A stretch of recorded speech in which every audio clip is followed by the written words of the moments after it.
Okay, the third thing that you can look at when you're buying a guitar is the frets. The frets are a good way to tell how much the guitar has actually been played. So if you look inside here, you look on these metal bars that are on the sides of your frets. First of all, you can look and see if there's a lot of grime in there, which this guitar has quite a bit because I play it all the time. This is the guitar I use when I'm teaching my lessons every week. So there's quite a bit of grime in there. You can tell fingers have been on that a lot. Another great way to tell how much the guitar has been played is you can pull the strings back a little bit and you'll actually be able to see little indentations in the frets right there. And if there's just a little bit, it's okay, but if you get very much of that, what happens is that means the guitar is sitting a little bit lower in that fret than the one next to it, and that can cause problems with the strings buzzing. So you're going to want to go up and down the neck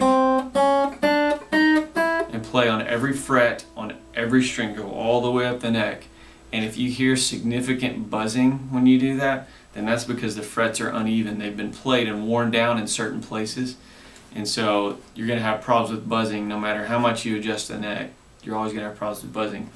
If that is an issue with your guitar, if your frets are uneven, then you have to get what's called a fret mill done, where a technician will come in and file all your frets down where they're even. And that could be up to $150 to get that done.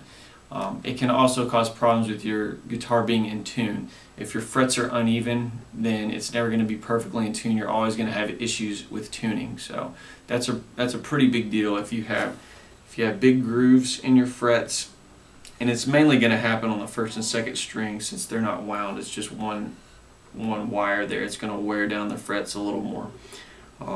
You can also tell if somebody's used a capo a lot, then it'll cause those grooves to be in there. So you might, if somebody capos like in a particular fret, sometimes you can see where the grooves are in the frets and you can tell where they've been capoing it a lot. So just factor that into the expense of a guitar.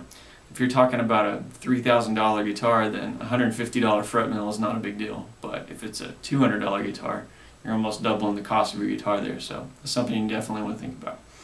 So hope that helps. If you go out to look for a guitar, you'll know what to look for. You can also look on the head of the guitar, make sure all the screws are tight on everything and the tuning keys and everything. But that's the main things, is the body, the neck, and the frets of the guitar. And you should have a good idea of what you're getting into.